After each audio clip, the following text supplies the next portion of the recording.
प्रिय विद्यार्थियों, आज इस कक्षा में हम बीए प्रथम वर्ष विषय राजनीति विज्ञान प्रश्न पत्र प्रथम राजनीति विज्ञान के मूल आधार के अंतर्गत आज हमारा अध्ययन का टॉपिक है सामाजिक समझौते का सिद्धांत थॉमस होब्स के अनुसार।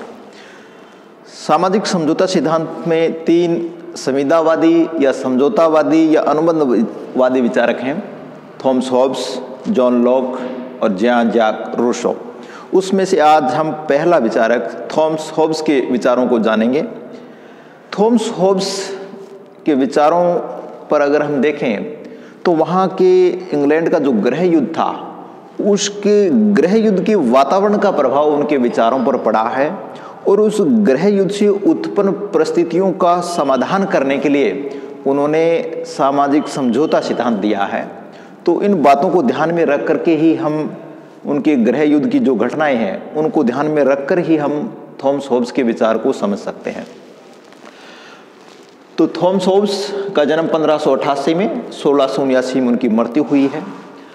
थॉमस होब्स पर प्रभाव की बात करें तो इंग्लैंड की गृह युद्ध से उत्पन्न परिस्थितियों और भय की भावना का प्रभाव होब्स के विचारों पर देखने को मिलता है। दूसरा, इंग्लैंड के राजवंश के व्यक्तियों से थॉमस होब्स के जो व्यक्तिगत संपर्क थे उनका प्रभाव थॉमस होब्स के विचारों पर देखने को मिलता है। तो एक तो जो भयपूर्ण वातावरण था उसका समाधान करना था, दूसरा जो राजवंश के व्यक्ति थे, राजवंश था इंग्लैंड का, उसके साथ उनका व्यक्तिगत संपर्क था, उसका प्रभाव उनके विचारों पर पड़ा। 1651 ईस्वी में प्रकाशित अपनी पुस्तक लेवियाथन में थॉमस होब्स ने सामाजिक समझौते के आधार पर निरंकुश राजतंत्र का समर्थन किया। यानी थॉमस होब्स सामाजिक समझौते के आधार पर यह साबित करना चाहता है कि राजा के पास इतनी असीमित शक्तियां होनी चाहिए ताकि राजा जैसा चाहे वैसा कर सके। निरंकुश राजतंत्र का समर्थन किया है। सामाजिक समझौते की दृष्टि से हम देखें तो होब्स ने मानव स्वभाव पर विचार किया है, प्राकृतिक अवस्था पर विचार किया है, समझौते के कारण क्या क्या है उनको बतलाया है, समझौते का स्वरूप या प्रकृति कैसी है उसको बतलाया है। तो पहले हम लेते हैं मानव का स्वभाव। होब्स के अनुसार मानव का स्वभाव है वो स्वार्थी है, झगड़ालू है, अहंकारी है। यानी मनुष्य है वो स्वार्थी है, झगड़ालू है और अहंकारी है। जो मनुष्य शक्ति से स्नेह करने वाला है और शक्ति प्राप्त करने के लिए प्रयत्नशील भी रहता है। यानी मनुष्य स्वार्थी है, झगड़ालू है, अहंकारी है और वो शक्ति से स्नेह करता है, शक्ति को निरंतर बढ़ाना चाहता है। मनुष्य स्वभाव में अगर हम विशेषताएं देखें तो निजी स्वार्थ, असीमित और अनंत इच्छाएं, सुरक्षा की भावना, भय, युद्ध, संघर्ष और अहम की प्रवृत्ति इस देखने को मिलती है।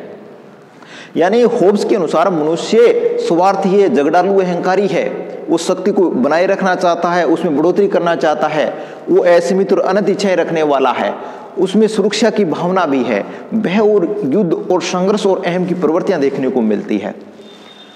प्राकृतिक अवस्था, हमने पिछली कक्षा में चर्चा की थी कि समझौतावादी विचारक युग को दो भागों में बांटता है। एक प्राकृतिक अवस्था का युग जिसमें राज्य नामक संस्था नहीं है, दूसरा सामाजिक समझौते से उत्पन्न राज्य नामक संस्था के बाद का युग। तो प्राकृतिक अवस्था, होब्स ने राज्य से पूर्व की अवस्था को प्राकृतिक अवस्था कहा है। यह नियंत्रण रहित अवस्था, यानी नागरिक नहीं कहकर के व्यक्तियों पर किसी का भी नियंत्रण नहीं है। जिसके पास जितनी ज्यादा शक्ति है वो उतना ही संपत्ति इकट्ठी कर सकता है, दूसरे के जीवन को नुकसान पहुंचा सकता है। मनुष्य को न्याय और अन्याय का ज्ञान नहीं है। जो प्राकृतिक अवस्था का मनुष्य है उसमें को न्याय और अन्याय का ज्ञान नहीं है।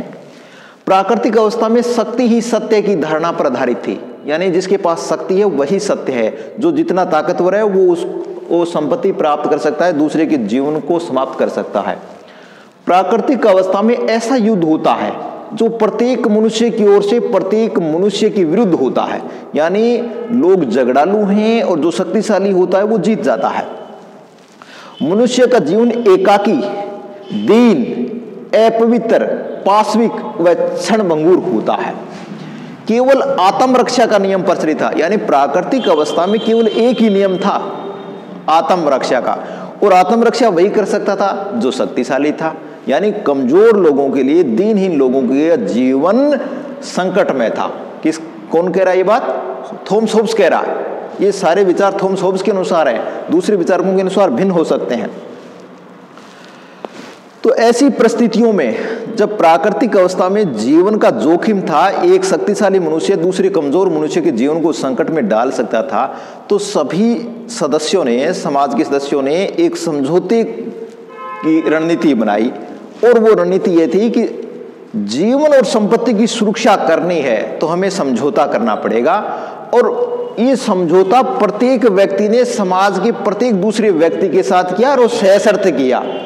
समझौते का स्वरूप, ये प्रकृति ऐसी थी, मैं अपने ऊपर शासन करने का अपना अधिकार, यानी प्रत्येक व्यक्ति ये कह रहा है कि मैं अपने ऊपर शासन करने का अपना अधिकार इस व्यक्ति या इस जनसभा को इस शर्त पर सौंपने की स्वीकृति देता हूं कि तुम भी अपने सब अधिकार इसको सौंपोगे और इस तरह उसके सभी कार्यों को स्वीकृति दोगे।